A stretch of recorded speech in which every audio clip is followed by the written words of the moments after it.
போற்றி. வெற்றிவேல் முருகனுக்கு. பேரன்பு கொண்ட பெரியோர்களே, தாய்மார்களே, அன்பார்ந்த சிவனைய செல்வர்களே, உங்கள் அனைவருக்கும் எனது அன்பான மாலை வணக்கங்களை தெரிவித்துக் கொண்டு, இந்த சஷ்டி பெருவிழாவிலே 4வது நாளாக இன்றும் நாம் கந்த புராணத்துடைய தொடர்ச்சியினை சிந்திக்க உள்ளோம். இந்த அற்புதமான இந்த காவியமான கந்த புராணத்திலே இதுவரைக்கும் நாம் அசுரர்கள் எப்படி வந்தார்கள் அப்படின்றத நேற்றைய தொடர்ச்சியில சிந்திச்சோம். அசுரர்கள் கொடுக்கின்ற அந்த துன்பத்தை தாழ முடியாமல் தேவர்கள்லாம் ஒன்று கூடி சிவபெருமான கிட்ட போறாங்க. அங்க போனா சிவபெருமான் கடுமையான தவத்துல இருக்கார். அவர் எழுப்புறதுக்கு வழி தெரியல. இருக்கிறதுலே பெரிய பாவம் எதுனா, பூஜை பண்ணும் போதோ, தியானம் பண்ணும் போதோ, படிக்கும் பொழுதோ அவங்கள தொந்தரவு பண்றதுதான் மிகப்பெரிய பாவம். ஏன்னா அந்த 3 செயல்ல தான் ஒரு மனுஷன் தன்னுடைய கவனத்தை ஒன்று திரட்டி தன்னுடைய ஆன்மாவை நல்ல வழிக்கு கொண்டு போகக்கூடிய செயல்கள் இந்த 3 வழி. ஒன்னு பூஜை பண்றது, இன்னொன்னு தவம் பண்றது, இன்னொன்னு படிக்கிறது. இந்த 3த்துல யார் இருக்கும் பொழுது அவங்களை தொந்தரவு பண்ணா அது மிகப்பெரிய பாவம். இது முற்றும் உணர்ந்த பெரிய மகாதேவர்கள், அதாவது அப்படியேற்பட்ட இறைவன் கிட்ட பிரம்மா, விஷ்ணு போன்றவர்களே இவரை எழுப்பி ஆகணும் அப்படின்ற நிலைமைக்கு போறாங்க. சிவனுடைய தவத்தை கலைச்சி ஆகணும், வேற வழி கிடையாது. உலகம் உய்யணும்னா இந்த பாவத்தை ஏத்துதான் ஆகணும், வேற வழி கிடையாது. தவத்தை கலைச்சிடலாம் முடிவு பண்றாங்க. அப்போ சிவபெருமான யார் போய் எழுப்புறது, தவத்தை யார் முதல்ல கலைக்கிறது அப்படின்ட்டு ரொம்ப யோசிச்சாங்க. அப்ப பார்த்தா மன்மதனை தவிர வேற யாராலையும் அவர் எழுப்ப முடியாது. சாமி நிஷ்டையில இருக்கார், பராசக்தி பூலோகத்துல தவம் பண்ணிட்டு இருக்காங்க. இவங்க 2 பேரும் ஒன்றிணைஞ்சாதான் சிவகுமாரன் பிறப்பான். அந்த சிவகுமாரனாலதான் சூரனுடைய வம்சம் அழியும், சூரனே அழிவான். இந்த செயலை செய்யணும்னா சிவபெருமானுடைய தவத்தை கழிச்சுதாகணும், வேற வழி இல்லை அப்படின்னு சொல்லிட்டு மன்மதனை சிவபெருமானுடைய தவத்தை கலைக்க அனுப்புறாங்க. மன்மதன் முதல்ல மாட்டேன்னு சொன்னா இதெல்லாம் நம்ம நேற்று சிந்திச்சோம். அதுக்கப்புறம் வேற வழி இல்லை, நீதான் செய்தாகணும்னு சொல்லி மன்மதனை அனுப்பி வைக்கிறாங்க. மன்மதனும் தன்னுடைய 5 கணைகளை விடுறான். ஒவ்வொரு மன்மதன் கிட்ட இருக்கிறது கரும்பு வில்லு, 5 விதமான மலர்கள் கொண்ட அம்புகள் வச்சிருக்கான். அந்த கரும்பு வில்லுல நான் அதை இழுத்து விடுற நான் என்னன்னா வண்டு, வண்டுக்களாலான நான், வில்லோ கரும்பு வில்லு, 5 விதமான மலர்களை கொண்ட அம்பு. இந்த முதல் அம்பு விடுறான், சாமிக்கு எதுவும் ஆகல. 2வது அம்பு விடுறான், எதுவும் ஆகல. 3வது அம்பு விடுறான், அவர் பாட்டுன்னு இருக்கார். 4வது அம்பு விடுறான், சாமிக்கு அசைவே இல்லை. 5வது அம்பு, அதாவது நம்ம மனிதர்களாகப்பட்ட நமக்கெல்லாம் மன்மதனுடைய அம்பு 3 அம்பே போதும், பிளாட் ஆயிடும், அப்படியே படுத்துரும், அப்படியே சாஞ்சு விழுந்துரும்.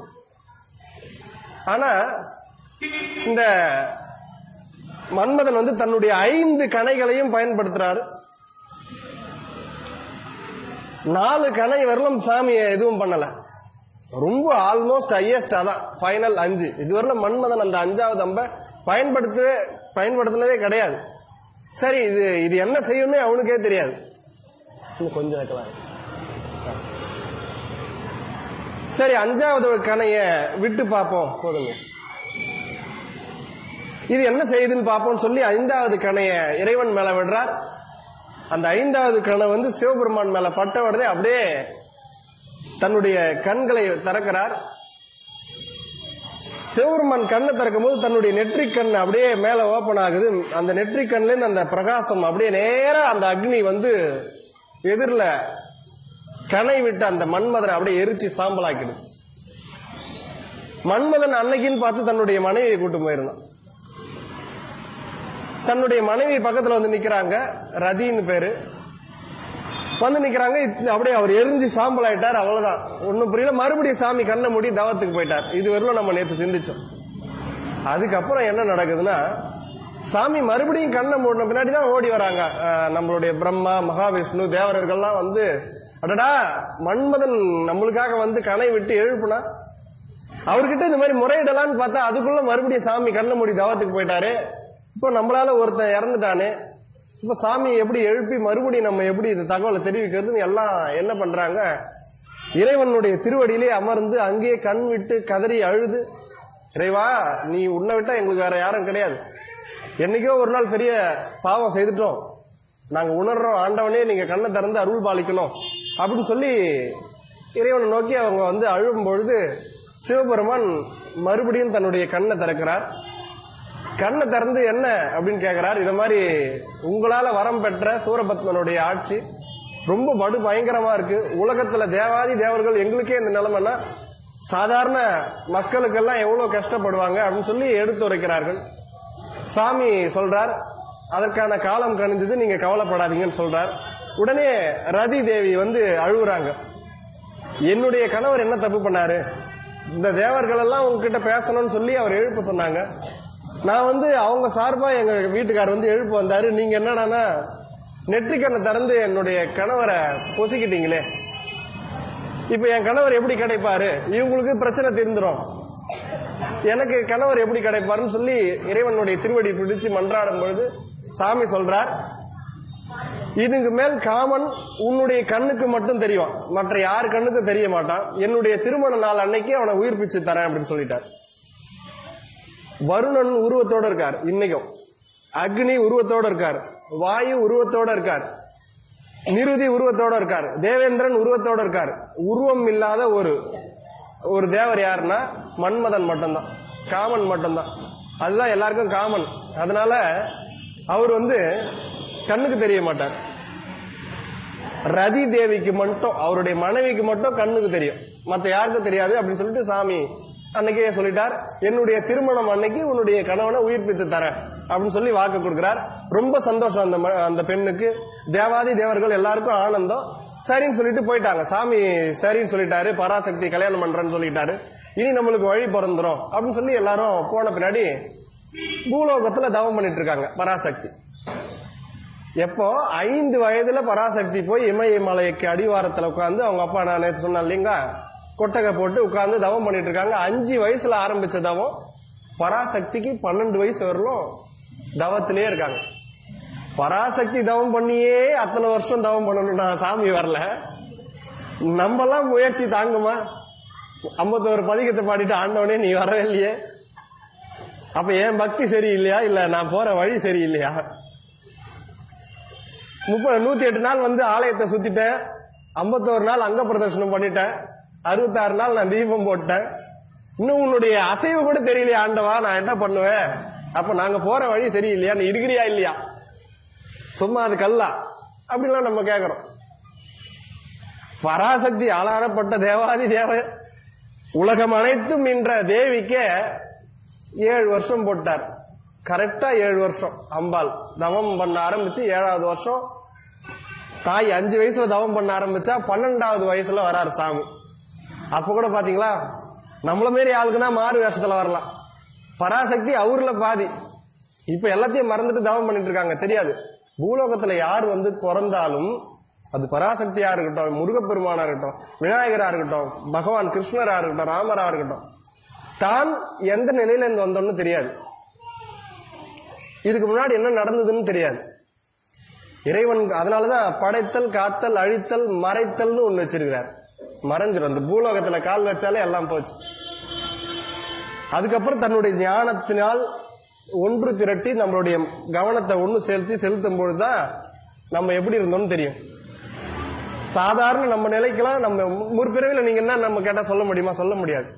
எப்ப தெரியும்னா, நம்ம 5 புலன்களை அடக்கி நம்ம கண்ட்ரோல் கொண்டு வந்து நம்ம மூலாதாரத்திலிருந்து துரியத்தை கொண்டு வந்து நிறுத்தி கரெக்டான அந்த எப்படி மாணிக்கவாசர் சொல்லியிருக்காரோ அந்த நெறியிலேயே வாழ்ந்தா நம்மளுக்கு தெரியும்.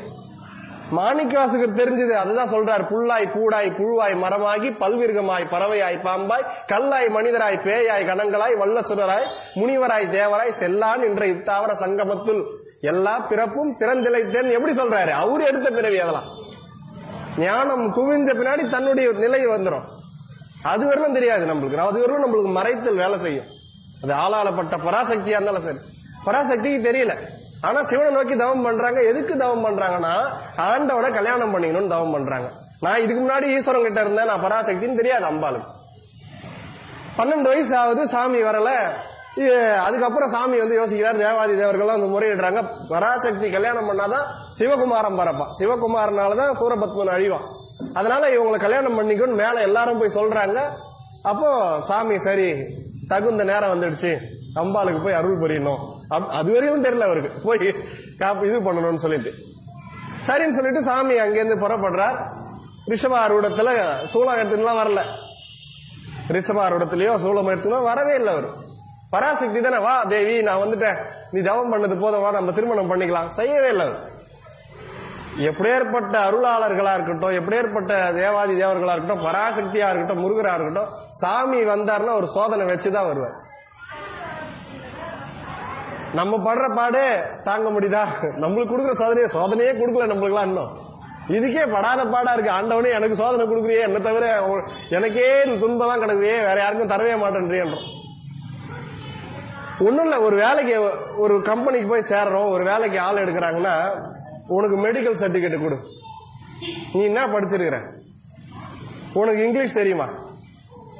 உன்னுடைய உடம்புல எதனா பாதிப்பு இருக்கா? கண்ணு நல்லா தெரியுமா? காது நல்லா கேட்குமா? எல்லாம் டெஸ்ட் எடுத்து இதுல 10 மார்க், இதுல 20 மார்க் எல்லாம் போட்டு ஒரு சதவீதம் வச்சு பரவாயில்லப்பா நீ பாஸ், நீ வேலைக்கு வா. இதுல எதனா மார்க் கம்மி, உனக்கு ரிஜெக்டட், உனக்கு இந்த கம்பெனில வேலை இல்லை, இதெல்லாம் ரெடி பண்ணின்னு வா. சாதாரண ஒரு கூலிக்கு வேலைக்கு போற இடத்துக்கே இவ்வளவு சோதனை பண்றான். பிறவியே அறுத்து நம்மள முக்தி தர போறோம், எவ்வளவு சோதனை பண்ணுவான்.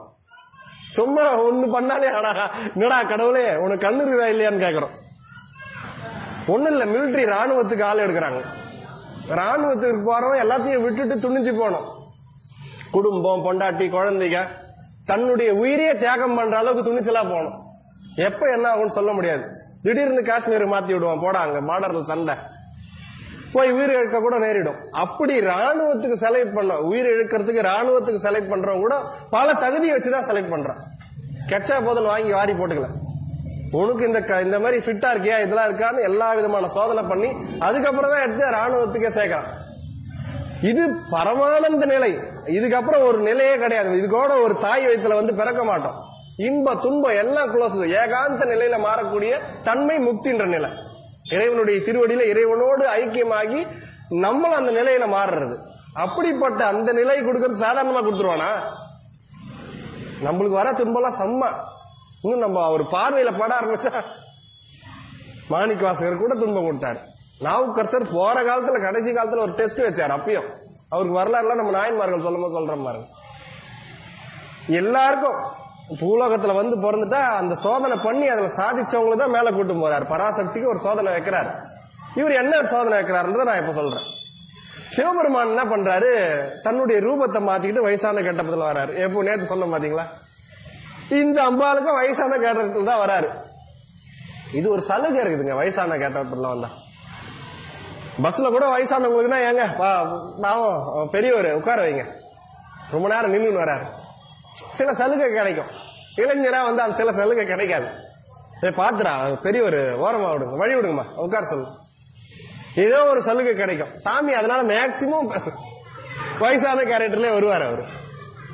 இப்படி என்ன பண்றாரு, என்ன மக்கா திட்டா கூட எதனா 2 உதவ கொடுத்துட்டா கூட பெரியவர்னு விட்டுருவாங்க இல்லையா, அது மாதிரி சில இதுவெல்லாம் யோசிச்சுன்னு வருவார். அவர் பூலோகத்துல வார்த்தைக்கே பயந்து இருந்தா வர்றாரு சாமி. இங்க எவன் எந்த சிந்தனையில இருக்கான்னு தெரியல. கடவுள் கூட பாக்குறது இல்ல, எதிரில் வரவன ஓடான்ட்டு போறது. ஒவ்வொரு காலகட்டத்துல ஒவ்வொன்னு மதிச்சாங்க. ஒரு காலகட்டத்துல வார்த்தைக்கு மதிப்பு இருந்து, டே இங்க நில்லு அப்படின்னு சொல்லிட்டு போயிட்டாங்கன்னா 30 நாள் கழிச்சு வந்தாலும் அந்த இடத்துல நிப்பா. சொல்லுக்கு மரியாதை இருந்தா. அப்படி அதுக்கு அடுத்த காலகட்டத்துல எழுத்துக்கு மரியாதை இருந்து, இது என் பத்திரம், இது உங்க வீட்டு பத்திரம். அதுக்கு அடுத்த காலகட்டத்துல சில பெரியவர்கள் வார்த்தைக்கு மதிப்பு இருந்து, பெரியவங்க வந்து சொன்னாங்கன்னா அது பெரியவர்ரா, அவரு இது பண்ணக்கூடாது. அதுக்கு அடுத்த காலகட்டத்தில் சில மகான்கள், சில நெறியாளர்கள், சில யோகிகள் அவங்க வார்த்தைக்கு மரியாதை இருந்து, இப்ப எப்படி ஏற்பட்ட பரமேஸ்வரனே வந்து சொன்னாலும் நாடக கோட்டாதுல இருந்து வந்த நீ சிவனா, நீ போயா, எனக்கு எல்லாம் தெரியும் அப்படின்னு காலகட்டம் கலியுடைய காலம். சாமியே பயந்துட்டு தான் வராரு. இங்க எந்த கண்டிஷன்ல வந்தா இவனுக்கு என்ன சும்மா விடுவானுங்களா அப்படின்ற மாதிரி அவரே நடுங்கிதான் வராரு பூலோகத்துக்கு. பராசக்தியே அது மாதிரி வயசான கேரக்டர் எல்லாம் போட்டு கெட்டப் மாத்தின்னு வராரு.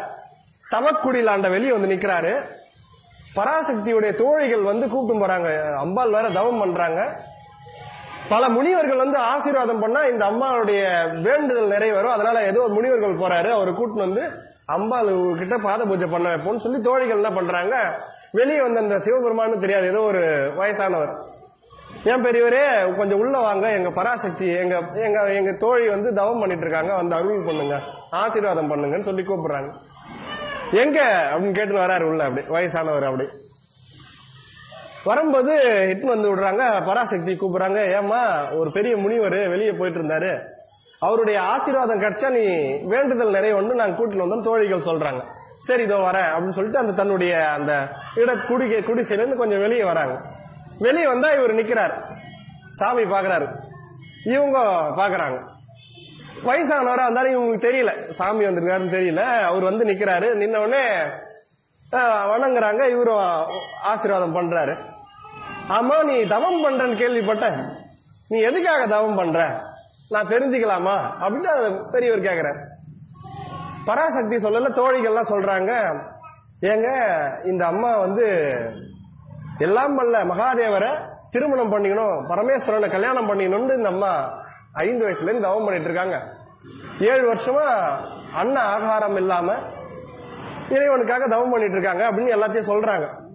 சொன்ன உடனே அந்த வந்தவர் சிரிக்கிறார், என்னது பரமேஸ்வரனை கல்யாணம் பண்ண முடியா, ஏமா அவன் ஒரு அரக்கு இருக்கம்மா, அவனைய கல்யாணம் பண்ணிக்க போற, நீ எப்படி ஏற்பட்ட அழகா இருக்க, போய் உனக்கு ஒரு ஆள் கிடைக்கல, இவரே அவரை கிண்டல் பண்ணிக்கிறாரு பாருங்க, உனக்கு வேற யாரும் கிடைக்கல, அந்த ஆளையா கல்யாணம் பண்ணிக்க போற, சும்மா கடமா, என்கிட்ட ஒரு 40-50 மாப்பிள்ளை லிஸ்ட் இருக்குது, நான் சொல்றேன் அப்படியே ஏற்பட்ட அழகு, மன்மதனை மிஞ்சும் அழகு படைச்சவன் என்கிட்ட இருக்கிறான், நாட்டை ஆளும் ராஜாக்கள் லிஸ்ட் என்கிட்ட இருக்குது, உன்னுடைய அழகுக்கு ஏத்த மாதிரி நான் நல்ல மாப்பிள்ளைகள் நான் சொல்றேன், அவன் ஒரு இவன்மா, அவனெல்லாம் கல்யாணம் பண்ணிக்காதுன்னு இந்த அம்மாவுக்கு மூஞ்சி சுண்டி போகுது.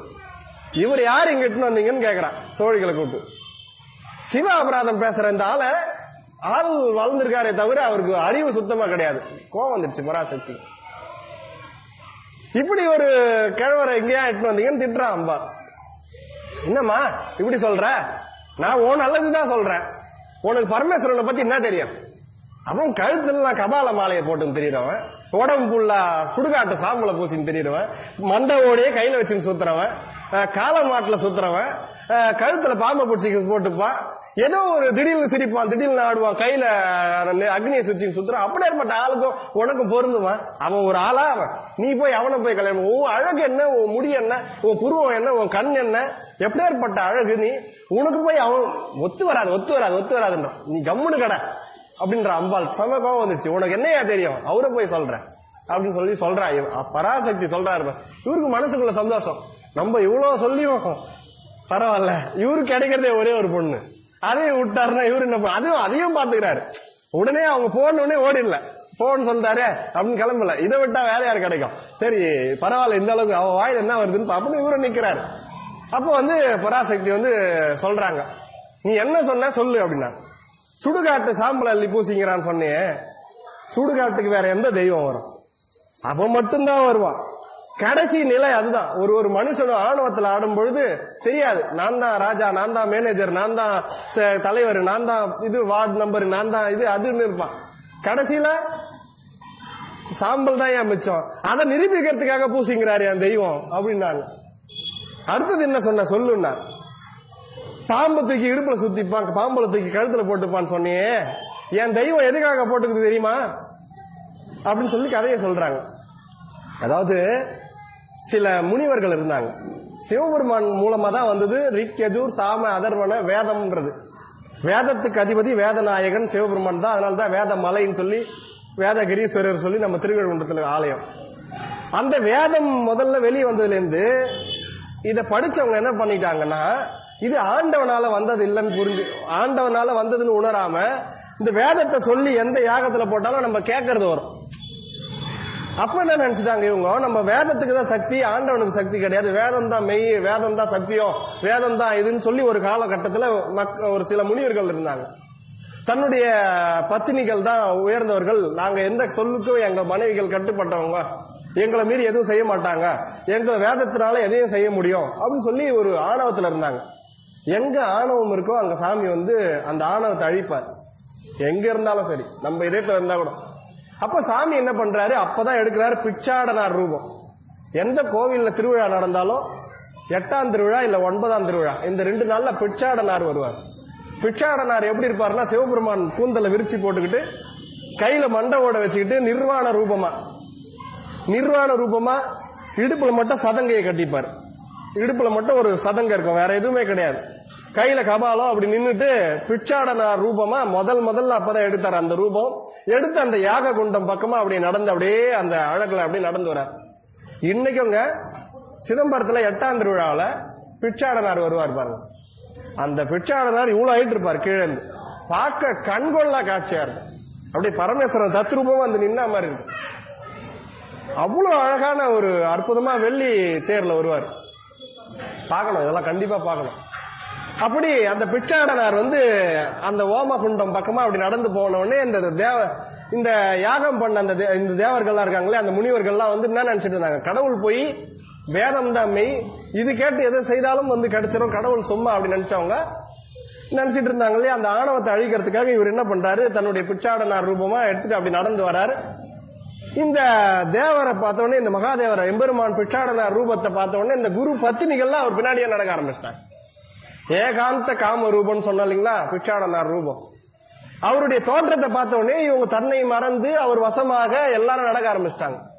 நடந்து அவர் பின்னாடியே போக ஆரம்பிச்ச உடனே இந்த யாகம் பண்ணவங்களாம் செம டென்ஷன் ஆயிட்டாங்க, இந்த முனிவர்கள்லாம். அடடா, இது என்ன சிவபெருமான் வந்து இப்படி வந்து நம்ம மனைவிகள் எல்லாம் எட்டும் போயிட்டாரே, இது எவ்வளவு பெரிய தப்பு, அவர் சும்மா விடக்கூடாது, ஆண்டவனை காட்டிலும் வேதம் தான் முக்கியம், இதுதான் சத்தியம், இதை வச்சு நான் அவரை அழிக்கிறேன்னு சொல்லிட்டு என்ன பண்ணாங்க, பாம்பே போன்னு யாகம் வளர்த்தி விட்டான். சாமியை கொல்றதுக்கு பாம்பு அனுப்புனாங்க. அவர்கிட்ட போன உடனே அவர் என்ன பண்ணாரு, புடிச்சு கழுத்துல போட்டுக்கினாரு. இப்படிதான் சாமி கழுத்துல பாம்பு போச்சு. அதுக்கு அடுத்துதான் பாம்பு அனுப்பியும் பயன் இல்லை, சரி மானே போன்னு மான் அனுப்புனாங்க. சாமி புடிச்சு மானை தூக்கி கையில வச்சுக்கிட்டாரு. மழுவே போய் சிவபெருமான காலி பண்ணுன்னு அனுப்புனாங்க. மழு வந்து கையில நின்னுச்சு. அதுக்கப்புறம் அதான் இறைவனுங்க ஒவ்வொரு பொருளும் ஆண்ட அக்னி அனுப்புறாங்க. அக்னியை போய் சிவபெருமான அழிச்சிட்டு, அந்த அக்னி வந்தோடனே கையில பிடிச்சி வச்சுக்கிட்டாரு. தமரகத்தை அனுப்புறாங்க, அதை அனுப்பி அவர் அழிச்சிருன்னு அனுப்புறாங்க, அதை பிடிச்சி கையில வச்சுக்கிட்டாரு. சாமி கிட்ட இருக்கிற ஒவ்வொன்றும் அவரை அழிக்கிறதுக்கு முனிவர்கள் அனுப்புனதுதான். சாமி கையில இருக்கிற மான்மழு இவர் அழிக்கணும்னு அனுப்புனது, அதை பிடிச்சி வச்சுக்கிட்டாரு. கழுத்துல போட்டிருக்க நாக ஆபரணம் அவர் அழிக்க அனுப்புனது, பிடிச்சி தோல்ல போட்டுக்கிட்டார். அந்த டமரகம் கையில அவர் அழிக்க அனுப்புனது, அக்னி அழிக்க அனுப்புனது. அவர் அழிக்க அனுப்புன அனைத்தையும் தனக்காக வாங்கி சூடிக்கொண்டார் ஆண்டவர். அதுதான் அவருடைய ஆபரணங்கள், அதுதான் அவர் மேல இருக்கிறது. அதை விட்டா உலகம் அழிஞ்சிடும், அதனால அவர் தன் கையில ஏற்றுக்கொண்டார். இறைவன் நம்மளுக்கு இது மூலமா ஒண்ணு சொல்றார், தன்னை ஒருத்தன் அழிக்கணும்னு நினைச்சு எதெல்லாம் சொல்றானோ அதை வச்சுட்டு நம்ம முன்னேற பார்க்கணும். டேய் நீலாம் ஒரு ஆளாடா, உனக்குலாம் என்னடா அப்படின்னு நம்மளை திட்டான்னு வச்சுங்க, இதோ இருறா உன்னை நான் என்ன பண்றேன் பாருன்னு அவனை நம்ம வாதம் பண்ணாத, அவன் திட்ட வச்சு நம்ம எப்படி முன்னேறதுன்னு நம்ம யோசிச்சுக்கணும். சாமியை அழிக்க பயன்படுத்தினதை வச்சு அவர் ஆக்கிக்கிட்டார். நம்மளை அழிக்க யாருன்னா செய்தாங்கன்னா அதை வைத்து நம்ம முன்னேறிடணும். இதுதான் நம்மளுக்கு அது மறைமுகமா ஆண்டவன் நம்மளுக்கு சொல்லிக் கொடுக்கிற விஷயம். இப்படி ஆண்டவனை அழிக்க பயன்படுத்தின அனைத்தையும் அவர் கையிலே சூடிக்கொண்டு நம்மளுக்கு இன்னைக்கு சாமி கையில அக்னி இருக்குது, அக்னி ஜுவாலை இருக்குது, தமரகம் இருக்கு, கழுத்துல நாகாபரணம் இருக்கு, இடுப்புல நாகம் இருக்கு. புலி அனுப்புறாங்க, புலியை கீழ்ச்சி தோலா இடுப்புல கட்டிக்கிறார். யானை அனுப்புனாங்க, யானையை தோல் போர்த்துக்கிட்டார். சாமி கிட்ட இருக்கிற அனைத்தும் அந்த முனிவர்கள் அனுப்புனது, அது அனைத்தும் அப்படியே விட்டு இருந்தா உலகத்தை அழிச்சிடும், அவரே வாங்கி தனக்காக மாத்திக்கிட்டார்.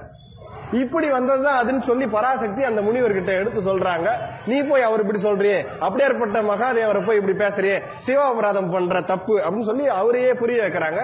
அப்போ வந்து சொல்றாரு, இப்படி சொல்றியாமா, அவன் விட ரூபம் வச்சிருக்கிறவன், பசுமாடு காளை மாடை வச்சுக்கிறவன். உனக்கு கல்யாணம் ஆயிடுச்சுன்னா எங்கன்னா வெளியே கூட்டு போனா காளை மாட்டுல உட்கார வச்சு கூட்டு போவோம். பரவாயில்லையா? இப்ப இவ்வளவு என்ஃபீல்டு பைக் இருக்கு, ஸ்கார்பியோ கார் இருக்குது, அதெல்லாம் கூட்டு போக மாட்டான். காளை மாட்டுல உட்கார வச்சு கூட்டு போவோம். அதுலயா போற அப்படின்னு எல்லாத்தையும் நீ கம்முனுறியா, நீ சும்மாரு, நீ பேசுறது தப்பு, இப்படி பேசினா நான் உள்ள போயிடுவேன், கம்முனு கடை அப்படின்னு சொன்ன பின்னாடி இவ்வளவு பேசியும் இவருக்கு பயம். திடீர்னு ஆமா ஆமான்னு சொல்லிட்டானா, ஆமாங்க நீங்க சொல்றது உண்மைதான், அந்தால போய் நான் பார்த்தேன், வேற எவ்வளவு பேர் இருக்காங்க, சரி நான் அவங்கள பாத்துக்கிறேன் ரைட்டுங்க அப்படின்னா முடிஞ்சு போச்சு. இவர் அதுக்கும் பயப்படுறாரு, எங்கடா மாறிட போறாரு. சரின்னு சொல்லிட்டு இவ்வளவு ஸ்ட்ராங்கா அம்பாள் இருக்கும்போது தன்னுடைய ரூபத்தை மாத்தி, அப்பதான் அது வரையிலும் சோதனை பாருங்க. பராசக்தியுடைய அந்த ஸ்ட்ராங் எவ்வளவு, மன வலிமை எவ்வளவுன்னு சாமி இவ்வளவு நேரம் சோதிச்சார். ஆமாங்க முதல் பாயிண்ட்லயே நம்ம எத்தனை பேர் சொல்லிடுவோமோ, ஏமா உங்க வீட்டுக்காருக்கிறானே அப்படின்னு ஆரம்பிக்கும். ஆமாங்க கரெக்ட் தான், அவன் செய்திருப்பான். நிறைய பேர் குளோசிங்க. பராசக்தி ஸ்ட்ராங், அந்த அம்பாளுடைய அந்த வைராக்கியம், அந்த அன்பு பரமேஸ்வரன் மேல அவ்வளவு அன்பு. அப்படி அந்த எல்லாத்துக்கும் அம்பாள் கரெக்டா இருக்கு சரின்னு சொல்லி தன்னுடைய ரூபத்தை மாத்தி விடையில காட்சி கொடுக்கிறார். காட்சி கொடுத்து, உன்னுடைய தவம் பழித்ததம்மா, உன்னை நான் சோமவார பங்குனி உத்திர திருநாளிலே கல்யாணம் பண்ணிக்கிறேன், அதுவரையிலும் நீ உன் தகப்பங்கிட்டாரு, நான் கல்யாணம் பண்ணிக்கிறேன்னு சொல்லிட்டு மறைஞ்சிடுறார். அம்பாளுக்கு ரொம்ப ஆனந்தம். வீட்டுல போய் தாய் தகப்பங்கிட்ட சொல்றாங்க, இது மாதிரி எனக்கு தவத்துக்கு இறைவன் அருள் பாலிச்சார், இது மாதிரி சோமவார திங்கக்கிழமை பங்குனி உத்திர திருநாள்ல என்ன கல்யாணம் பண்ணிக்கிறேன்னு சொன்னாங்கன்னு சொல்றாங்க. அப்ப இமவானுக்கு ரொம்ப சந்தோஷம். அவங்க அம்மா சொல்றாங்க, மேனை, பராசக்தியுடைய அம்மா பேர் மேனை, இமவான் அப்பா, இமவானுடைய மனைவி மேனை. மேனை சொல்றாங்க, அது எப்படி பங்குனி உத்திரத்துல கல்யாணம் பண்ணிக்கிறேன் அவரே முடிவு பண்ணிட்டு சொல்லிட்டு போயிட்டாரு, ஒரு தாய் தகப்பன் இருக்கும், என்கிட்ட பொண்ணு கேட்க வேணாம் அப்படின்னு சொல்றாங்க. இந்த விஷயம் சிவபெருமான் கிட்ட போய் சொல்றாங்க, இத மாதிரி உங்களை பொண்ணு கேட்க சொல்றாங்க. இவருக்கு அப்பா அம்மா கிடையாது, ஆதியும் அந்தமும் இல்ல, அருட்பெரும் ஜோதி நம்பெருமான், அப்பா கிடையாது, அம்மா கிடையாது, கூட பிறந்தவங்க கிடையாது, யாரும் கிடையாது. அவர் ஒரு அனாதை, திக்கட்டவனுக்கு எல்லாருக்கும் தெய்வம் துணை. நம்மளுக்கு தான் அப்பா இன்சியல் இருக்குது, இன்னைக்கு பிறந்தோன்னு ஒரு தேதி இருக்குது, இன்னைக்கு போறோம்னு ஒரு தேதி இருக்குது, நம்மளுக்கு தெரியாது இருக்கும். அவனுக்கு அப்பான்னு கிடையாது, அம்மான்னு கிடையாது, நண்பன்னு கிடையாது, உறவினன்னு கிடையாது, யாரும் கிடையாது. அவனுக்கு யார் தான் எல்லாம், யார் தூய அன்பு செலுத்துறாங்களோ அவன் தான் அவனுக்கு எல்லாம். அப்படியேற்பட்டவன் எத்தனை யுகம் எத்தனை காலங்கள் தாண்டி அண்டா சராசத்துல ஏதோ ஒரு பொம்பளை அவரை நோக்கி வணங்குச்சு, காரைக்கால் அம்மையார என் அம்மா அப்படின்னா, வல்லால மகாராஜா எங்க அப்பா அப்படின்னு சொல்லி அண்ணாமலையார் இன்னைக்கும் தர்ப்பணம் பண்றார். காணும் பொங்கல் அன்னைக்கு அண்ணாமலையார் வருவார். திருவண்ணாமலையில கிழக்கு கோபுரம் ராஜகோபுரம் விண்ண மூற்ற அளவு இருக்கும். சிவாலயங்கள்ல மிக உயர்ந்த கோபுரம் கொண்ட ஆலயம் திருவண்ணாமலை தான். அதுல கிழக்கு ராஜகோபுரம் பாத்தீங்கன்னா இங்க இருந்து பார்த்தாலே மயக்கம் வரும். அருணகிரிநாதர் அது மேல தான் குச்சி முருகர் தாங்கினார். அது அருணகிரிநாதர் கதையில சொல்றோம். அப்படியேற்பட்ட கோபுரம் கட்டினார். வல்லால மகாராஜாவுக்கு பையன் குழந்தை பாக்கியம் இல்ல, எனக்கு குழந்தை பாக்கியம் கொடு அப்படின்னு சொல்லி கட்டினாரு. கட்டி முடிச்சு கும்பாபிஷேகம் பண்ற முன்னாளுக்கு ஒரு ஆணவம் வந்துடுது ஐயாவுக்கு, என்ன மாதிரி இந்த கோபுரம் எவன் கட்டுவான், இது வரலாம் இல்லைன்னு நினைச்சார். போச்சு. எப்போ உனக்கு இந்த ஆணவம் வந்தோ நான் உன் வாசல் வழியா வரவே மாட்டேன்னு சொல்லிட்டார் சாமி. இதுவரையிலும் அவ்வளவு திருவிழா நடந்தாலும் கார்த்திகை தீபமாக இருக்கட்டும் எந்த நாளா இருக்கட்டும் சாமி ராஜகோபுரம் பக்கமா வரமாட்டார். பக்கத்துல தனி ஒரு துறை வழி வச்சுன்னு வழியில வருவார். இன்னும் நடக்குதுங்க, சும்மா கிடையாது. அந்த ஆணவம் பாருங்க, அதுதான் சாமி கிட்ட இருக்கு. கிழக்கு ராஜகோபுரம் பக்கம் வரவே மாட்டார் சாமி.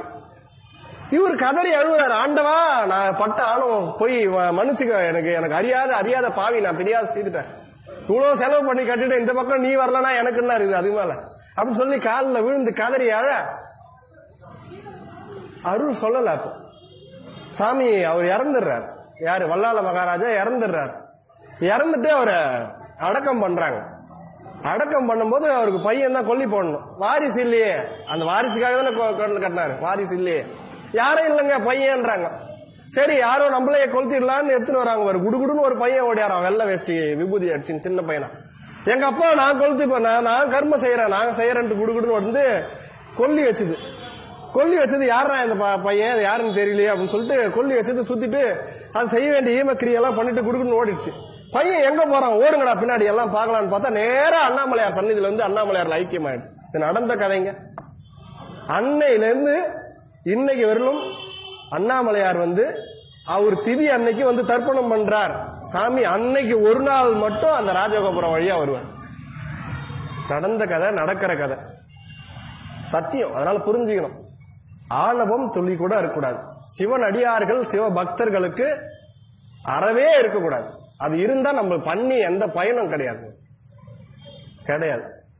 அததான் சோதிக்கிறார் ஆண்டவன். அந்த துளி கூட இல்லாத இருக்குதான்னு பார்த்து அன்னைக்கு ஒரு நாள் மட்டும் வந்து சாமி இன்னைக்கும் வந்து வல்லால மகாராஜா பேர்ல தன்னுடைய பையனா அப்பாவா நினைச்சு இவர் தர்ப்பணம் பண்றாரு. எப்படிப்பட்ட ஆண்டவன் பாருங்க, அன்புக்கு பணிவான் ஆண்டவன். அப்படியேற்பட்ட இறைவனுக்கு தாய் கிடையாது, தகப்பன் கிடையாது, கூட பிறந்தவன் கிடையாது. யார் போய் பொண்ணு கேட்கறது? பொண்ணு கேட்கறதுக்கு ஆள் இல்லையே. நம்மளுக்கு வர சூழ்நிலை பாத்தீங்களா? அதே ஆண்டவனை அனுபவிச்சான். அவன் என்ன பண்ணான்? நேரா போனான், நம்ம சப்த ரிஷிகளை கூப்பிட்டான். உங்களை கூட யாரோ உறவினர் கிடையாதுடா, நீங்க போய் எனக்காக பொண்ணு கேளுங்க. இத மாதிரி பங்குனி உத்திர திருநாள் அன்னைக்கு நான் வந்து திருமணம் செய்துக்கிறேன் சொல்லிடுங்க, இத மாதிரி என்னென்னலாம் கேட்டுட்டு வந்திருக்கேன் அப்படின்னு சொல்லி அனுப்புறார். சப்த ரிஷிகளும் வந்து நிக்கிறாங்க இமவான் வீட்டுக்கு. அவனுக்கு ரொம்ப ஆனந்தம். இமவான் சிவபக்தர், சரியான சிவபக்தர். எவ்வளவு சந்தோஷம், எம்பெருமானுக்கு பொண்ணு கேட்டு என் பொண்ணை கேட்டு வந்துருக்காங்களே, ஆஹா சப்த ரிஷிகளே வந்து அமருங்க அப்படின்னு சொல்லி அவங்களுடைய பாதத்தெல்லாம் பூஜை பண்ணி, அப்போ மேனையும் அவரும் வந்து கேட்கறாங்க, இது மாதிரி கல்யாணம் பண்ணிக்கிறோம், இது மாதிரி எப்போ அப்படின்னு எல்லாம் பேசி முடிக்கிறாங்க. எந்த இடத்துல என்ன எல்லாம் முடிவாகுது. எம்பெருமானுக்கு வெள்ளிமலை, அதாவது கைலாயத்திலே திருமணம் பண்ணிக்கலாம், எல்லாம் பேசி முடிக்குது, முடிவாகுது. முடியான பின்னாடி சரி கல்யாணத்துக்கு இது மாதிரி என்னெல்லாம் பேசி சப்த ரிஷிகள் போய் சாமி கிட்ட சொல்லிட்டாங்க. அன்னைக்கு எல்லா 33 கோடி தேவர்கள் எல்லாருக்கும் சந்தோஷம். சாமி கல்யாணம் பண்ணி முருகர் பிறக்க போறாரு அப்படின்னு ஒரு ஆனந்தம். சரின்னு சொல்லிட்டு கல்யாணம் நடக்குது. எங்க நடக்குதுன்னா இமயமலையில. சாமி அம்பாள் எல்லாம் நிக்கிறாங்க. இமவான் வந்து பெண் கொடுக்கிறார், அவங்க மேனை கூட நிக்கிறாங்க, எல்லா 33 கோடி தேவர் நிக்கிறாங்க. என்ன இப்போது எல்லா ஜனமும் அந்த பக்கம் வந்ததுனால இமயமலை நம்மளுக்கு எப்பவுமே இப்படி, கன்னியாகுமரி இப்படி, எல்லா மக்களும் இங்க வந்துடும் இப்படி ஆயிடுச்சு. எல்லா மக்களும் இமயமலை இந்த பக்கமா, நம்மளுக்கு வடக்கு இமய, தெற்கே கன்னியாகுமரி. இப்படி இருந்த மக்கள் எல்லாம் இங்க போய் நின்று என்னாச்சு, இப்படி ஆயிடுது. சாமி சொன்னார் வடக்க எப்பவுமே உயர்ந்திருக்கணும், வடக்க தாழக்கூடாது. இப்போ என்னுடைய திருமணத்துக்காக இப்படி வந்ததுனால இப்படி நடக்குது. சப்த ரிஷிகள்ல மூத்த ரிஷி இங்க வா அப்படின்றாரு. யாரு? அகத்தியரை கூப்பிடுறாரு. இருக்கிறதுலே 4 அடி கூட இருக்க மாட்டார், ரொம்ப குள்ளமான மனுஷன் அகத்திய மாமணிதான். அகத்தியர் தான் ரொம்ப குள்ளம், 4 அடி தான் இருப்பார், தாடி கடிலாம் வச்சுன்னு குடுமி போட்டுன்னு. அகஸ்தியர் கும்பமுனின்னு சொல்லுவாங்க. கலசத்திலிருந்து வந்ததுனால அவர் பேர் கும்பமுனி. 4 அடி தான் இருக்கிறாரு. நீங்க வாப்பா, நீங்க தான் தென்க போய் நின்று சமப்படுத்தணும்னு சொல்றாரு சாரு சிவபெருமான். எல்லாம் சிரிக்கிறாங்க சுத்தி இருக்கிறவங்களாம். இதுக்கு எல்லாமே இங்க வந்துட்டா இப்படி ஆயிடுச்சு, இந்த குள்ளர் போய் அங்க நின்னா சமமாக்குவாரா? எல்லாம் சிரிக்கிறாங்க, கிண்டல் பண்றாங்க. அப்ப சாமி சொல்றாரு, மூர்த்தி பெருசு இல்ல, கீர்த்தி தான் பெருசு. பெரிய பெரிய சிவலிங்கம் இருக்குது. காசி விஸ்வநாதர் பார்த்தா முத்தொண்டு தான் இருப்பார். எல்லாரும் அங்க போனா முக்தின்றோம். ஏங்க முத்தலிங்கம் அது என்னங்க அப்படின்னு சொல்றோமா? மூர்த்தி விஷயம் இல்ல, அது கீர்த்தி தான் விஷயம். எனக்கு இணையானவன் அகஸ்தியன்றார் சாமி. அப்போ சொன்ன வார்த்தை, அகத்தியரும் அவ்வளவு பெரிய நிலை. சிவனுக்கு இணையானவர் யாருன்னா அகத்தியரா. அவரே சாமியே சொன்னது, எனக்கு இணையானவன் அகத்தியன். இவன் அங்க நின்னாத சரி வரும், நீ போ அப்படின்றார். நம்மள சொன்னார்னா என்ன சொல்லுவோம்? சாமி எனக்கு இவ்வளவு பெரிய இதுல என்ன, ஐயோ ரொம்ப சந்தோஷம் சாமி, தோ தோ அப்படின்னுட்டோம். நான் என்ன பாவம் பண்ண சாமின்னாரு அவர். சாமி நான் என்ன பாவம் பண்ண? உன்னுடைய திருமணத்தை காண இத்தனை கோடி மக்களும் இத்தனை கோடி தேவர்களும் தேவாதியர்களும் வந்து நிக்கிறாங்க, இந்த பாவி மட்டும் நான் என்ன பாவம் பண்ண? எனக்கு அந்த காட்சி கிடைக்காதா? என்ன அனுப்புறீங்களே சாமின்னாரு. இங்க என்ன நடக்குதோ உனக்கு அப்படியே தெரிவிக்கிறேன்னார். Live telecast. சிதம்பரத்துல தரிசனம் நடந்தா இங்க டிவியில பாக்குற மாதிரி, அங்க மகர ஜோதி எத்தனை இங்க பாக்கலாம், திருவண்ணாமலையில் தீபம் ஏத்துறது இங்க இன்னைக்கு வந்தது. இதெல்லாம் சாமி அன்னைக்கு நான் உனக்கு லைவ் டெலிகாஸ்ட் பண்றேன், நீ போடா நான் காமிக்கிறேன் அப்படின்ட்டார். ரொம்ப சந்தோஷம் சாமி அப்படின்னு சொல்லிட்டு உடனே புறப்படல. கேக்குறாரு, எனக்கு மொழியும் தெரியாது, அங்க இருக்கிற பாஷையும் தெரியாது. அவரு வடக்கு இருந்தவர், இந்த பக்கம் இருக்கிற பாஷை எனக்கு தெரியாது, நான் எந்த பாஷையை பேசுவேன் சாமின்னு. அப்போ சிவபெருமான் ஒரு நொடியில தமிழ் சொல்லி கொடுக்கிறார். சிவனே தமிழ் சொல்லி கொடுத்து அனுப்புறார் அகத்தியருக்கு. சாமி தமிழ் பேசி அந்த வார்த்தைகளை சொல்லி கொடுத்து அனுப்புறார். அகத்தியர் தான் முதல் தமிழ். நம்மளுக்கு தொல்காப்பியத்துக்குலாம் முன்னாடி அகத்தியர் தமிழ் இருந்தது. நம்மளுக்கு இப்ப இருக்கிறதே எது பழைய தமிழ்னா தொல்காப்பியம் தான். அதனாலதான் தொல்காப்பியம், தொல்மன்னா பழமை. அதுக்கு முன்னாடி அகத்தியர் பாஷை. அப்ப பாருங்க தமிழ் எந்த காலத்திலேயே இருந்துச்சு பாருங்க. சிவபெருமானே சொல்லி கொடுத்து அனுப்புறார். சுந்தரர் ஆட்கொண்டு போகும்போது சுந்தரர் கேக்குறாரு, சாமி என்ன தடுத்து ஆட்கொண்டுட்டீங்க, நான் டெய்லி உனக்கு பூஜை பண்ணணுமா, நான் என்ன பண்ணணும், நான் டெய்லி உனக்கு பூஜை பண்ணி அபிஷேகம் பண்ணி ஆராதனை பண்ணணுமா, நான் தோத்திரம் பாடணுமா, என்ன பண்ணணும், நீ தமிழால் பாடுகிறார். என்னை பற்றி தமிழால் பாடுனார். நீ பாடுன்னு சொல்ல, என் தமிழால பாடுன்றார். தமிழ் பாடு. நம்ம நினைச்சுக்கிறோம் ருத்ரம் வடமொழி பாஷையில பாடினாதான் சாமிக்கு பிடிக்கும். சாமி ஏங்கி போய்க்கிறாரு, தமிழ்ல பாடுன்னு கெஞ்சி கேட்கிறாரு. சிதம்பரத்துல போய் சொன்னா ஏத்துக்க மாட்டாங்க. அந்த பஞ்சாட்சர படி மேல நின்னு அவங்க பாடுற அந்த தீட்சிதர்கள் அந்த அந்த வேத கோஷம் தான் பாடணும், நீ தமிழ்ல பாடுறிய கீழே நின்று பாடுன்னு சொல்லுவாங்க. இன்னும் நடக்குது, அது உண்டு, அதே மாதிரி உண்டு. ஆனா சாமி என்ன சொல்ற, நம்ம கதை மாறிட்டா கந்த புராணம் முடிக்க முடியாது, இதை முடிச்சிடும். சாமி என்ன சொல்றாரு, தமிழே சொல்லி கொடுத்து அனுப்புறாரு. அதனால தமிழுக்கு எவ்வளவு நம்ம பேசுற மொழிக்கு அவ்வளவு சக்திங்க. நம்ம வார்த்தைகள் வேற எதுலயும் கிடையாது. நம்மளதுல வாழை இலைக்கு வாழை இலைன்னு இருக்குது, தென்னை இலைக்கு ஓலான்னு சொல்லுவோம். ஒரு பேர் மாறும். இங்கிலீஷ்ல எல்லாத்துக்கும் லீஃப் தான். தென்னை ஓலை எடுத்து போனாலும் லீஃப், வாழை இலை வச்சாலும் லீஃப் தான். நம்ம வார்த்தைக்கு எவ்வளவு சக்தி பாருங்க, ஒவ்வொன்றுத்துக்கும் பிரிச்சு கொடுத்துறான். நம்மளதுல பூ, அரும்பு, மொட்டு அப்படின்னு இருக்கும். இங்கிலீஷ்ல பிளவர் ஒண்டிதான், குட்டி பிளவர்னு சொல்லலாம், ஒன்னா லிட்டில் பிளவர்னு சொல்லலாம், அவ்வளவுதான். அரும்பு மொட்டு கிடையாது கிடையாது. நம்ம தமிழ் பாட்டனுக்கு முப்பாட்டனுக்கு எழுது, அதுக்கு முன்னாடியே ஈஸ்வரன் சொல்லி கொடுத்து அனுப்பிடுறாரு. அப்போ அந்த மொழிக்கு எவ்வளவு சக்தி உண்டு. அப்போ அகத்தியர் நேரம் இங்க வந்து நிக்கிறாரு. எங்க வந்து நிக்கிறாரு, பொதிகை மலையில. பொதிகை மலை உச்சியில தான் அகத்தியர் வந்து நிக்கிறாரு. அப்படியே உலகம் சமமாகுது. அதனாலதான் வீடு கட்டும் போது கூட வடக்க கொஞ்சம் மேடா வச்சு கட்டணும்னு சொல்லுவாங்க, வாஸ்து சாஸ்திரத்துல சொல்லுவாங்க. அதே மாதிரி பூஜை ரூம் எங்க வைக்கணும்னா ஈசான்ய மொழியில வைக்கணும். நான் நேற்று சூரன் ஆட்சியை பத்தி சொன்னேன்ல, சூரர்கள் போய் ஒவ்வொரு தேவர்களையும் தொந்தரவு பண்றாங்க, ஒவ்வொருத்தரையும் தொந்தரவு பண்ண. நான் சொல்லி வந்தேன் நேற்று, அக்னி என்ன பாடுபடுத்தினாங்க, யமனை என்ன பாடுபடுத்தினாங்க, நிருதி, வருணை, இந்திர எல்லாரையும் பாடுபடுத்தினாங்க. ஒரு ஆளை மட்டும் எதுவும் பண்ண முடியல. யாருன்னா ஈசானன். ஈசான்ய மொழியில யார் இருப்பார்னா ஈசானன். ஈசானனுக்கு 3 கண் இருந்து இவங்க போய் அவரை தொந்தரவு பண்ணணும்னு பார்த்த உடனே தான் ஞாபகம் வந்து, அடடா என்னுடைய சக்தி எல்லாம் உன்னை யாரும் அழிக்க முடியாதுன்னு சொல்லிட்டாரு சாமி. வரம் கொடுத்தது என்ன கொடுத்தாரு, என்னுடைய சக்தி எல்லாம் உன்னை யாரும் அழிக்க முடியாது. சாமிக்கு 3 கண்ணுக்குது, இவனுக்கு 3 கண்ணுக்குது. ஒருவேளை இவனால நம்மளுக்கு அழி வந்ததுன்னா அப்படின்ட்டு என்ன பண்ணிட்டான் அசுரன், அந்த பக்கமே போல, டே அவன் அப்படியே விட்டுரு, நம்ம அந்த பக்கம் போய் மத்தவனை டேக் ஓவர் பண்ணிக்கன்னு சொல்லி மத்த தேவர்களை தூக்கினோன்ட்டான். கெட்ட சக்தி எதுவும் ஈசான்ய மொழியில செயல்படாது. அதனாலதான் ஈசான்ய மொழியில பூஜரம் வைக்கணும். நம்ம வீடு பூஜை அறை ஈசான்ய மொழியில இருந்தா சிறப்பு. காரணம், அங்க துஷ்ட சக்திகள் எதுவும் நெருங்க முடியாது, அலறி அடிச்சு ஓடிடும். சூரபத்மன் கதைக்கு அது உதாரணம். கந்த புராணத்துல அது குறியீடு இருக்குது. அது மாதிரி இந்த அசுரர்களா இருக்கட்டும் யாரா இருக்கட்டும் அந்த பக்கம் வரமாட்டாங்க. இப்படி பொதிகை முனி வந்து குள்ள முனி வந்து பொதிகை மலையில நிக்கிறாரு. அந்த இடத்துல இருந்து அவர் நின்ன பின்னாடி உலகம் சமமான நிலையில மாறுது. அதுக்கப்புறம் சிவபெருமான் பராசக்தியை கல்யாணம் பண்ணிக்கிறாரு.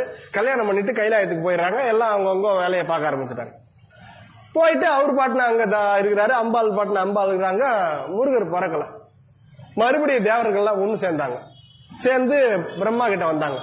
பிரம்மதேவரே, உன் பேச்சு கேட்டு சாமிக்கு அம்பாளுக்கும் கல்யாணம் பண்ணோம். அவங்க பாட்டுன்னு தனித்தனியா அவங்க பாட்டுன்னு இருக்கிறாங்க. முருகர் எப்ப பிறப்பாரு, நம்மளுக்கு எப்ப பிரச்சனை தீரும், சிவபெருமான போய் நம்பணுமே அப்படின்ட்டு பிரம்மர் கிட்ட வந்து தேவர்கள் வந்து முறையிடுறாங்க. பிரம்மா சொல்ற, வாயில போடு வாயில போடு, சிவனை பழிக்காத, சிவபெருமான அபச்சாரமா பேசாத, ஏற்கனவே பட்டது போதாதா, நம் செய்த வினையினால் தான் நம்ம அனுபவிச்சோம். நம்ம எப்போ எம்பெருமான அழைக்காத யாகத்துக்கு நம்ம போனோம், சிவபெருமான மதிக்காத இடத்துக்கு நம்ம போனோம். அந்த பாவத்துக்கு தான் நம்ம இவ்வளவு நாள் படாத பாடுபட்டோம். இன்னும் நீ சிவனை பேசி நம்ம சிவ அபராதத்துல பழியை வாங்கி கொட்டி இன்னும் அனுபவிக்க கூடாது, நீ வாய மூடு, இது நம்ம செய்த வினையை நம்ம அனுபவிச்சுட்டாகணும்னு பிரம்மா சொல்றார். இது நம்மளுக்கும் பொருந்தும். நம்ம ஒரு கம்பெனியில வேலைக்கு எழுதி போடுறோம், அந்த வேலை கிடைக்கல. ஆண்டவனே உன்னை வணங்குறனே, உனக்கு கண்ணு இல்லையா, உனக்கு எதுவுமே தெரியலையா, நீ போய் இப்படி இருக்கிறியே அப்படின்னு நம்ம அவரை பழிக்கிறோம். பெரிய பாவம், இன்னும் டபுள் மடங்கு நம்ம மூட்டை வந்து தலையில விழும். பழசக்கூடாது.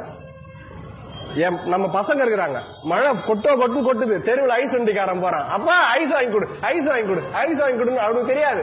ஐஸ் சாப்பிட்டா என்ன நடக்கணும். நம்ம என்ன சொல்ல, தலையில 2 குட்டி மழை பெய்யுது, சாப்பிட்டா சளி பிடிக்கண்டா மண்டையா, சாப்பிடாத ஓரமாவா அப்படின்னு. இவன் என்ன பண்ணுவான், எனக்கு ஐஸ் வாங்கி கொடு ஐஸ் வாங்கி கொடு ஐஸ் வாங்கி அடம் பண்ணி, சரி ஒழிஞ்சு போ, வேற வழி இல்ல, இருந்தா சாப்பிட்டு தொலை அப்படின்னு கொடுத்தா என்ன ஆகும், சரியான 100 டிகிரியில 105 டிகிரி ஜுரம் ஆயிடுச்சு. இட்டு போய் குளுக்கோஸ் ஏத்தி உடம்புல ஊசி போட்டு ஹாஸ்பிட்டல் அட்மிட் பண்ணி. அவனுக்கு தெரியாது, நம்மளுக்கு தெரியாது அந்த வேலை கிடைச்சா நம்மளுக்கு என்ன நடக்கும், நம்ம வேண்டுதல் வைக்கிறோமே அந்த வேண்டுதல் நிறைவேறினா என்ன நடக்கும் நம்மளுக்கு தெரியாது. அவனுக்கு தெரியும். அது கொடுத்தா நம்ம தாங்குவோமா? அதனால பின்னாடி என்ன வரப்போகுது நம்மளுக்கு தெரியாது, அவனுக்கு தெரியும்.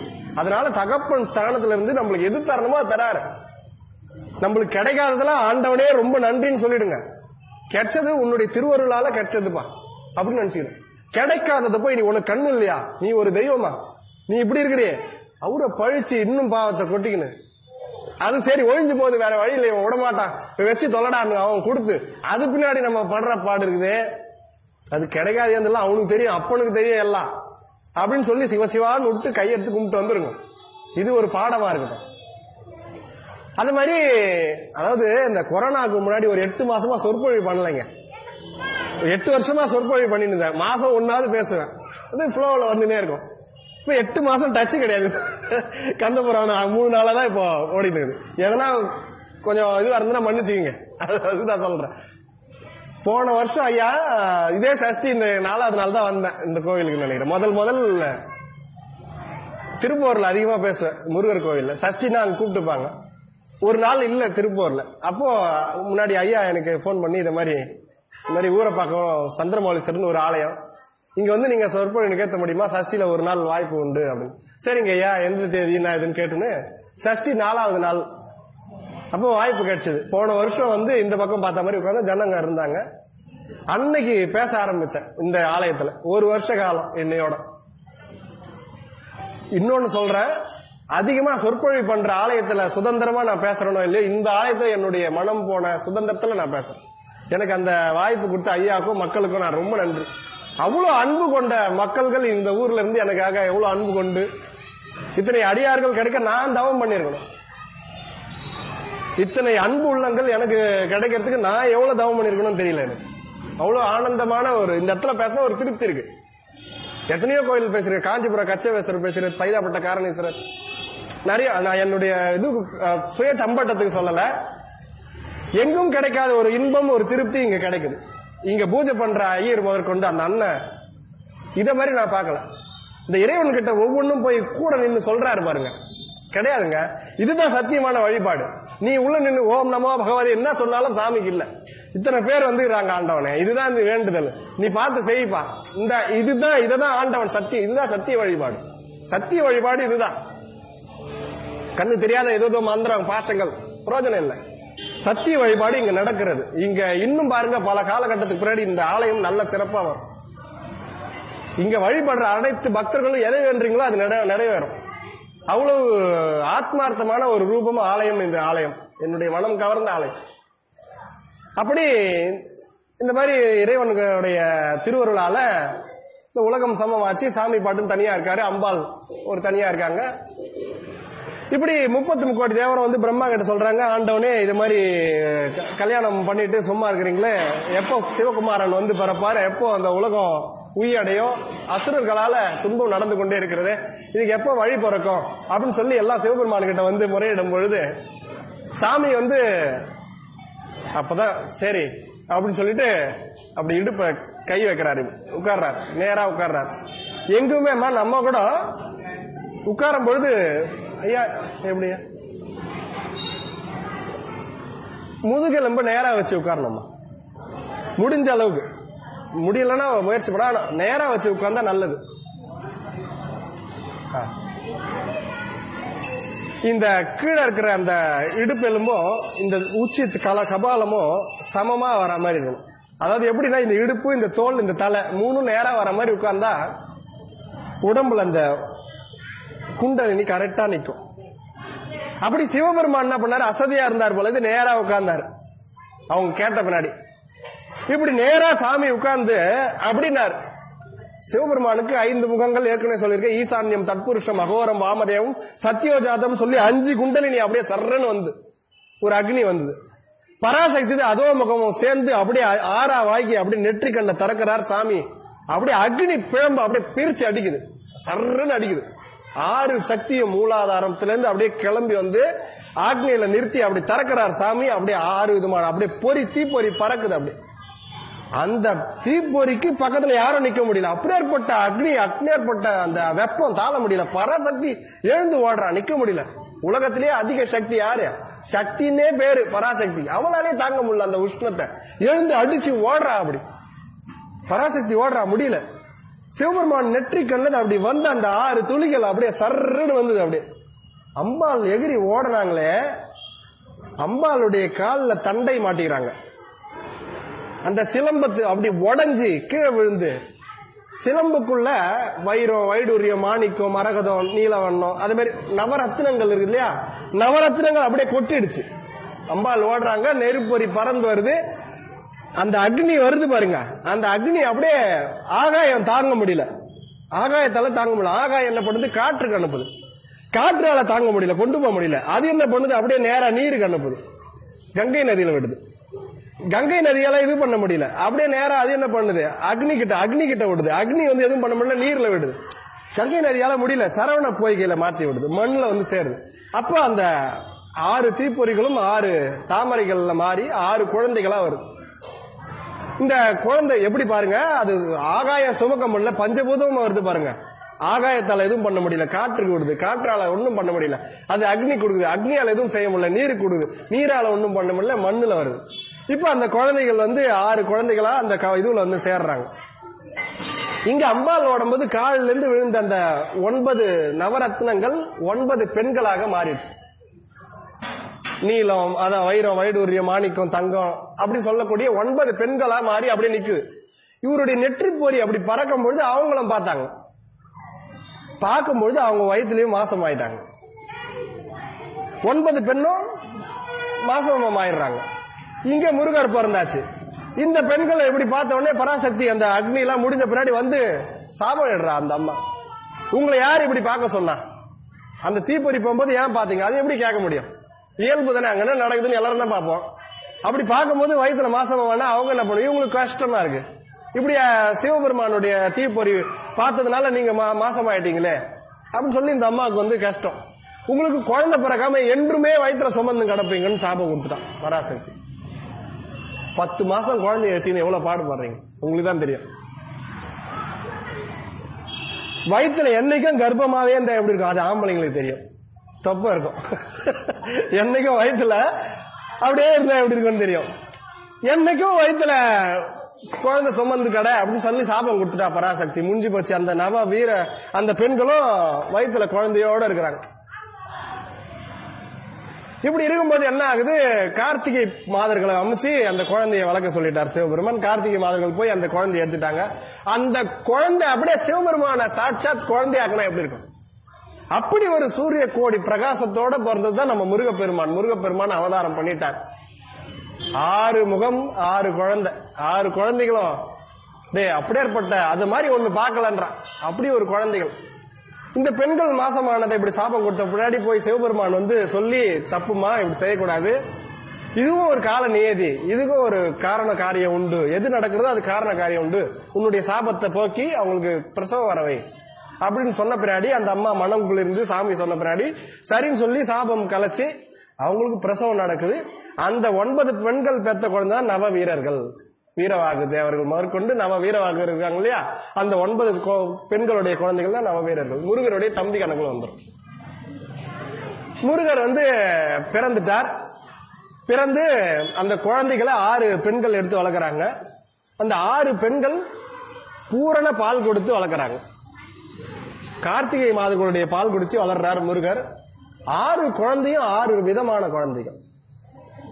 6 செயல 6 குழந்தை செய்து, ஒண்ணு நிக்கும், ஒண்ணு படுக்கும், ஒண்ணு நிமிர்க்கும், ஒண்ணு விளையாடும், ஒண்ணு 2 குழந்தை 3 குழந்தை வச்சிருக்கவே தாழ முடியல.